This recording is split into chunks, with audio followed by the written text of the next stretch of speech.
Assalamualaikum warahmatullahi wabarakatuh.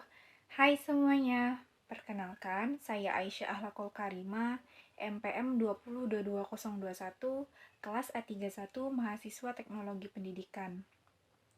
Di sini saya akan mempresentasikan materi pada pertemuan ke-12 dalam mata kuliah Strategi Belajar dan Pembelajaran mengenai jenis-jenis metode pembelajaran. Saksikan sampai akhir ya. Pengertian metode pembelajaran. Metode pembelajaran merupakan cara kerja sistematis yang memudahkan pelaksanaan pembelajaran berupa implementasi spesifik, langkah-langkah konkret agar terjadi proses pembelajaran yang efektif, mencapai suatu tujuan tertentu dengan perubahan positif pada peserta didik. Metode pembelajaran dipraktikkan pada saat mengajar dan dibuat semenarik mungkin agar peserta didik dapat mendapatkan pengetahuan dengan efektif dan efisien. Metode pembelajaran merupakan cara yang digunakan dalam menerapkan rencana yang telah disusun agar mencapai tujuan pembelajaran. Macam metode pembelajaran haruslah disesuaikan juga dengan karakteristik peserta didik. Dengan menerapkan metode pembelajaran yang tepat, maka peserta didik pun bisa merasakan tujuan pendidikan yang direncanakan.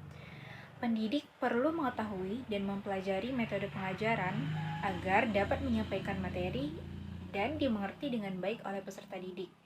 Berikut macam-macam metode pembelajaran.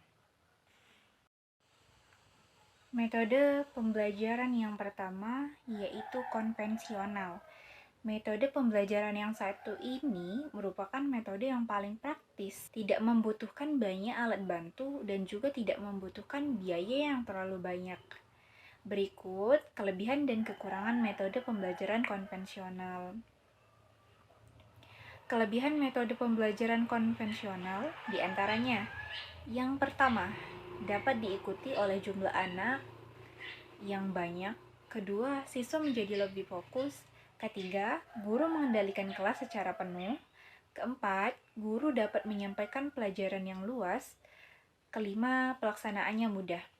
Namun ada juga kekurangan metode pembelajaran konvensional, yaitu siswa menjadi lebih pasif. Kemudian proses belajar kurang menarik dan membosankan. Selanjutnya, proses pengajaran berfokus pada pengertian kata-kata saja, dan evaluasi proses belajar sulit dikontrol karena tidak ada poin pencapaian yang jelas. Yang kedua, ada metode pembelajaran diskusi. Metode pembelajaran diskusi adalah metode yang berhubungan dengan belajar pemecahan masalah yang biasa dilakukan secara berkelompok. Bentuknya adalah dengan tukar-menukar informasi, pendapat, dan pengalaman untuk mendapatkan pemahaman yang lebih jelas tentang sesuatu. Hal ini juga dapat dilakukan untuk merampungkan keputusan bersama. Adapun kelebihan metode pembelajaran diskusi adalah memperluas wawasan, membina untuk terbiasa musyawarah dan memecahkan suatu masalah, merangsang kreativitas anak didik dalam bentuk ide, gagasan, prakarya, atau terobosan baru dalam pemecahan masalah, serta mengembangkan sikap saling menghormati pendapat orang lain.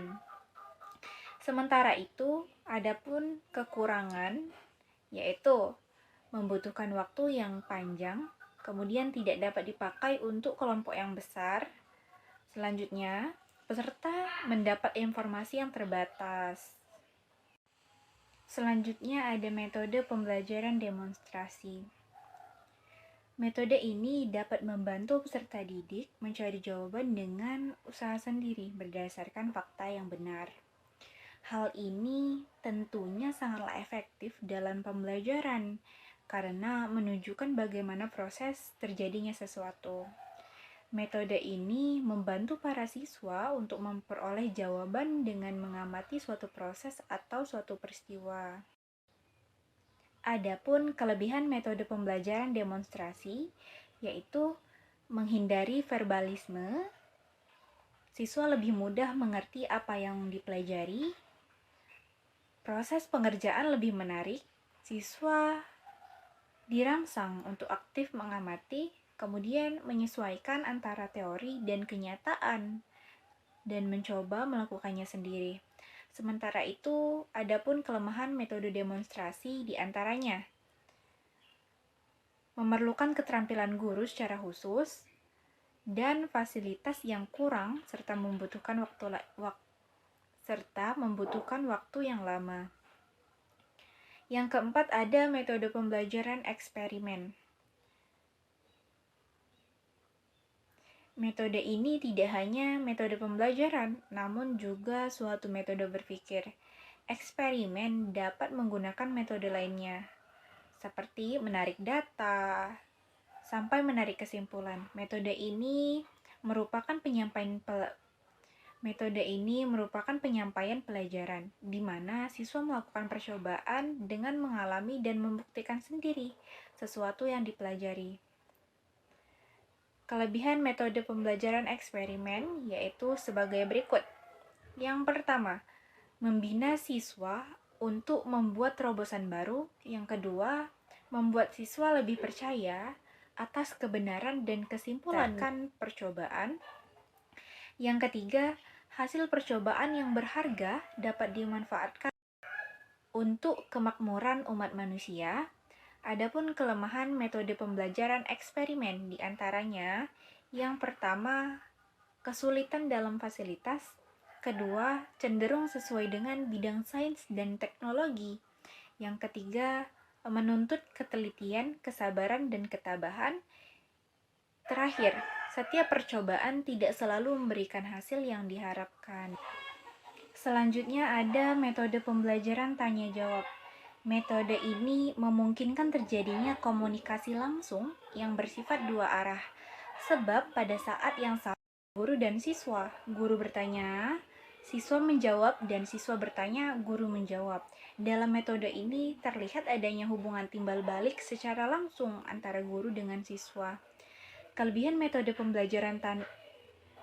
merangsang siswa untuk melatih dan mengembangkan daya pikir, termasuk daya ingat, mengembangkan keberanian, dan keterampilan siswa untuk menjawab dan mengemukakan pendapat. Adapun kelemahan metode pembelajaran tanya-jawab antara lain, seringkali siswa merasa takut bila guru kurang